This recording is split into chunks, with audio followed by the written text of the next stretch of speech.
ফার্মিতা আক্তার মনি। আমি অষ্টম শ্রেণীর ছাত্রী। মাদ্রাসার নাম হচ্ছে সদর শাসক তালতলা দাখিল মাদ্রাসা।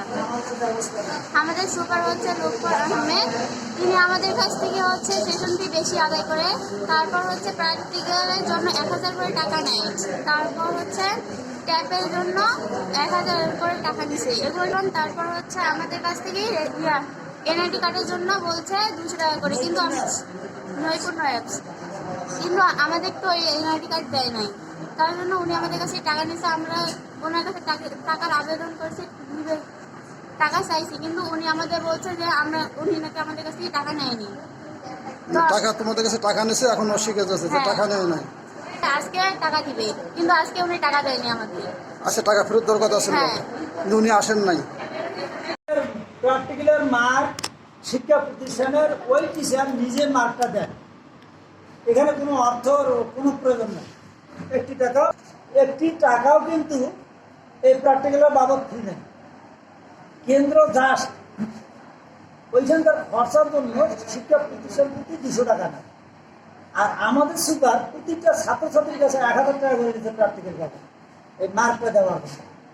এমন একটা জিম্মি করছিল বাচ্চা কাচ্চাগুলো, এটা মানে শুনলে এটা মানে যে কোনো লোক উত্তপ্ত হবে। যেমন বাচ্চা কাচ্চা গেছে ওখানে পরীক্ষা দেবে, পরীক্ষা অ্যাটেন্ড করবে, উনি এই টাকা 1000 ছাড়া অ্যাটেন্ড করতে দেন, ডাইরেক্ট বলছেন যে তোমরা টাকা নিয়ে আসো, নইলে কিন্তু আমি প্র্যাকটিক্যালে পাস করব। লুৎফর রহমান সুপার। অথচ ওই বিষয় টিচারে জানেন না কোন দিন প্র্যাকটিক্যাল হচ্ছে, কাকে কত মার্ক দেওয়া লাগবে না লাগবে টিচারে জানেন। উনি এইভাবে বাচ্চা কাচ্চাদেরকে জিম্মি করে, বাচ্চা কাচ্চারা পরে বাধ্য হয়ে বাড়িতে ফোন করছে, বিকাশের মাধ্যমে টাকা নিয়ে গেছে। প্রতিটা বাচ্চা কাচ্চার কাছে 1000 টাকা করে নিয়েছে প্র্যাকটিক্যালে। আমি মাদ্রাসার শিক্ষক। আমি তো কয়েকদিন ছুটিতে ছিলাম 28 তারিখ পর্যন্ত। শুনি যে সুপার সাহেব এর আগে এরকম মাদ্রাসাতে অনেক টাকা পয়সা বাচ্চাদের কাছ থেকে নিছে। তো নেওয়ার পরে সুপার সাহেবের সব শিক্ষক বসে আমরা আলোচনা করলাম। সুপার সাহেব বলে যে আমি টাকাটা অমুক দিন দিব, দেওয়ার কথা স্বীকার করলো। সহ সুপার সাহেবকে ডাকলো যে টাকাটা দিবে, সহ সুপার সাহেব তো টাকাটা বলে গেছে, উনি বলছে যে আমি টাকা নেইনি। শিক্ষকদের মধ্যে আলোচনা হইলো এই পর্যন্ত তো আছে, আর উনি তো আজ প্রায় 1 তারিখ থেকে আজকে 18 তারিখ 19 তারিখ অদ্যবধি মাদ্রাসা আসতেছেন না। আমাদের তো মাদ্রাসা চলছে আর কি, আল্লাহ যেভাবে চালায় এইভাবেই চলছে। এখন বাকি আল্লাহর হাত। এখন উনি আসবে কি আসবে না উনি তো কিছুই বুঝতেছি। কি নাম সুপারের নাম? লুৎফর রহমান। লুৎফর রহমান হচ্ছে আমাদের কমন রুম এবং হচ্ছে মানে নামাজ পড়ার কোনো জায়গা নেই। আমাদের বার্ষিক প্রতিযোগিতা হয় না। আমরা যদি তার কাছে কোনো অভিযোগ জানাই, সে আমাদের দমাই থই, মানে ছ্যাংরাই রাখে। আমাদের হচ্ছে মানে টাকার কোনো, আমরা যে টাকা দেই পরীক্ষার ফি দেই, আমাদের কোনো রসিদ নাই। আমরা যদি তার থেকে রসিদ চাই, আমাদের হচ্ছে মানে হচ্ছে ছ্যাংরাই বসাই থই। আমাদের কিছু রসিদ বলতে কিছু আমাদের কিছু দেয় না। তারপর হচ্ছে রেজিস্ট্রেশন ফি মনে করেন যে হচ্ছে টাকা 300 থেকে 400, উনি তার থেকে বেশি নেয়।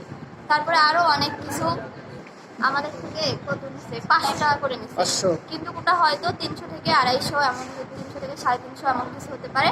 আমাদের থেকে 500 টাকা করে নেয়। তারপর হচ্ছে ইউনিট কার্ডের হচ্ছে টাকা নিয়েছিল, এই মাসে নিয়েছিল ইউনিট কার্ডের টাকা, কিন্তু এখন ওটা হয় নাই। উনি হচ্ছে এমনি এমনি আর কি হচ্ছে। তারপর রেজিস্ট্রেশন ফির হচ্ছে আবেদন আসে না, উনি হচ্ছে আবেদনের আগেই আমাদের থেকে টাকা নেয়, নিয়ে হচ্ছে রাখে। তারপরে কমন রুমের তো আমাদের কোনো ইয়াই নাই। কয়েকদিন আগে তো আরও অনেক কিছু ছিল, আমরা আবেদন করছিলাম।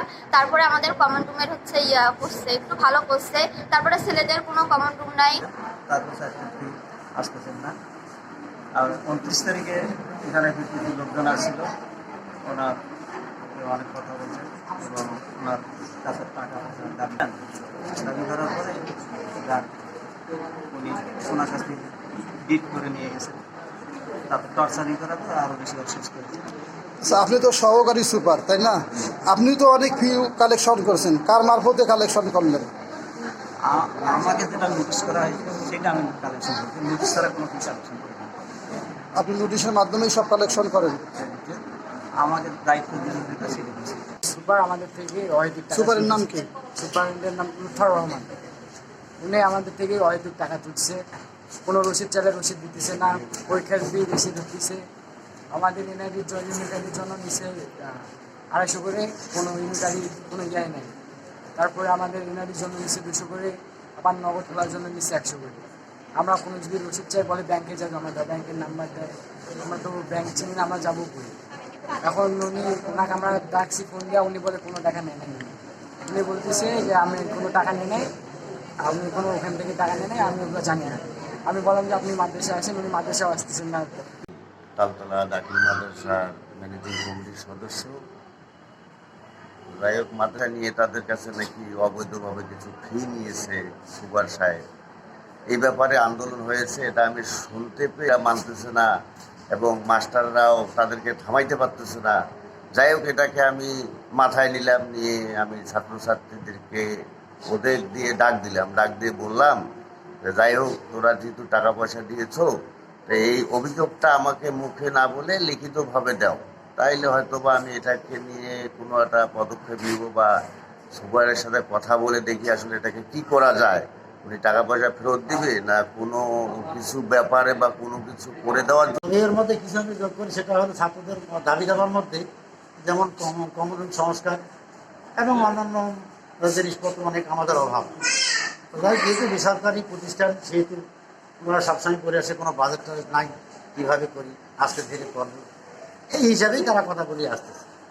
আমি মাঝখানে আসি, এই যে কথা বলো গানের সাথে কিছুক্ষণ করবি যে উনি আসেন না, তার ওখান করে বাড়িতে আসেন এবং উনি কথা দিয়ে গেছেন ছাত্রদেরকে টাকাটা করবেন। টাকা মানে ওটা রেজিস্ট্রেশনের ফি যাবর টাকাটা উঠাইছেন, রেজিস্ট্রেশনের সময় তখন ছিল না, তার অনেক আগে বা পূর্বে উনি উঠাইছেন।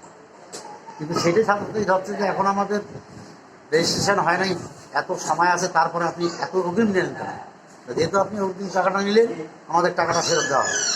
এই নিয়ে 6 to 10 পর্যন্ত ছাত্রছাত্রী একটা আন্দোলন শুরু করছে। এই ব্যাপারে আমরা শিক্ষকরা সবাই বসি।